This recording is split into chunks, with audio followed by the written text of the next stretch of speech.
What is going on, everybody? So welcome back to the channel. Today I'm going to give you a little video of top 15 issues I've had owning my 2013 F-150. This pretty much applies to all 12th gens, and just want to give y'all a video on the most common issues we see with these trucks. If you're either own one or you're looking at buying one or just want to do maintenance on yours, I hope this video will help you get a little better grasp.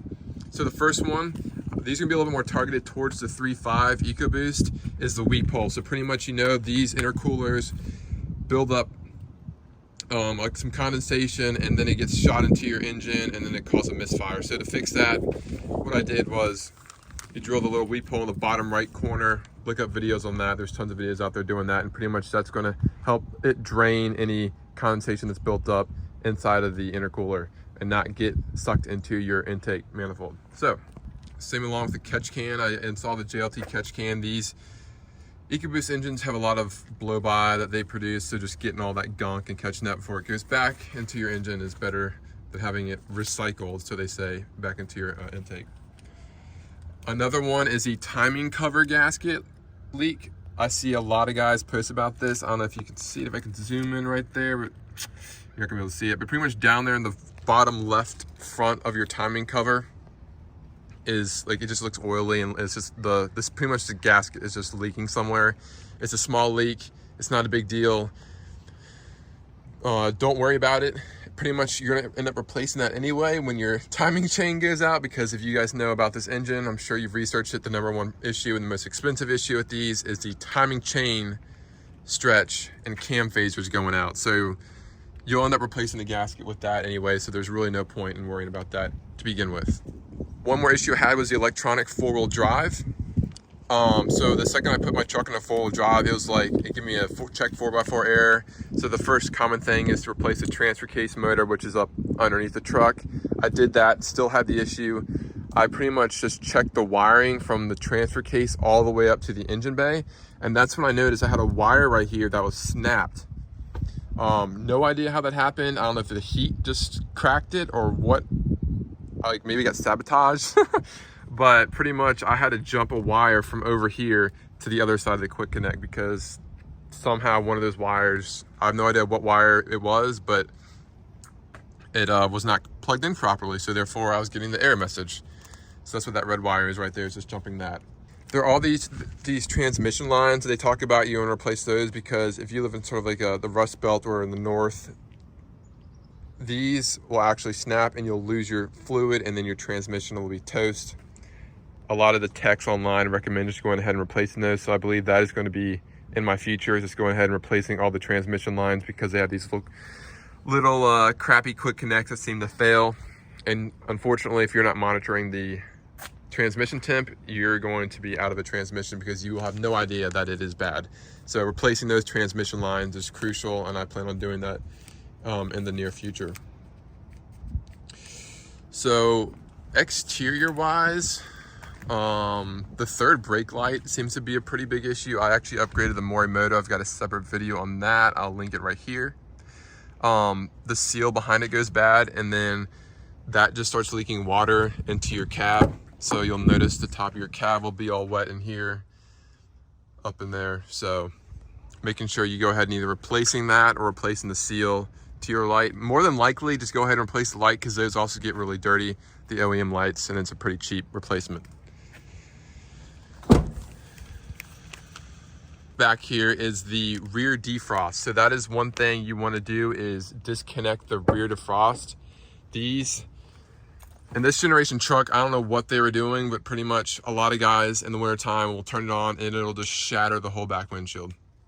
So pretty much there's a connection behind here. I'm sure there's other videos online like that that'll show you actually just pull the seat down, and then you just pretty much have a jumper wire so that it'll still power the defrosting mirrors, but you're just bypassing the defrost. Use 27 relocation kit.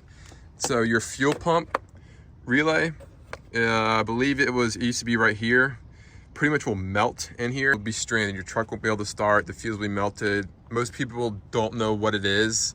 If you do, great, and you have some extra fuses, you honestly are probably fine just keeping some fuses in your truck, but you might as well just go ahead and get the relocation kit. These are off Amazon. They're like less than 20 bucks. and pretty much it's just taken from one of these smaller fuses to one of these larger fuses right here. And you just got to take this fuse box out and do some wiring. If not, Ford knows how to do it. If you want to pay them, but it's really not that complicated, and there's some videos online about that. And a really random one I had was, this really isn't an issue, but I had a bunch of leaves behind this. So pretty much I just took these two screws out, and this whole little ECU sort of slides out, and just got to put a vacuum in there and just sucked it all up. I'm assuming it got like down in the cracks and just sort of filled up, but that was really, really strange. There's a lot of like leaves and little mini sticks behind that. So for recalls, when I bought the truck, the previous owner had not done any recalls. I am the second owner. I actually got this truck with 45,000 miles back in 2020. The master brake cylinder is one of the replacements, so you want to go ahead and do that. Thankfully for me, I sort of got it, I did it at like 50K, so I got all new brake fluid as well. Pretty much they just replaced this whole thing there. There's also a transmission one where they do some, they plug in your OBD2 port and change up something with the transmission. So that's just electronics. There's nothing for me to really show you with that. And then that also leads to the transmission lead frame. That is the other big failure on these trucks. Pretty much you'll be driving in 6th gear and then it'll just downshift into 1st. And that is an expensive fix, and hopefully you get it under the warranty, because under the warranty gives up to 150,000 miles.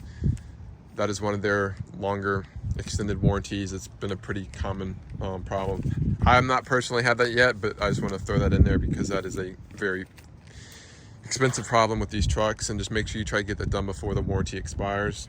Another exterior one is going to be your cab corners. So for some reason the sunroof drain, they have it running down the side and it goes down to the cab corners, and these guys right here rust like crazy. I have tried to prevent that. So what I did was, you get up underneath your truck and you'll see these little holes running along here, and there'll be probably most likely some tape or tape falling off. So pretty much I took all those that tape off on both sides of the truck. I flushed it out. I sprayed some fluid film in there to rust prevent it, and then I resealed the holes with Gorilla Tape to try to help prevent that from happening. Because right now mine are still looking pretty good. I hope it stays that way for years to come.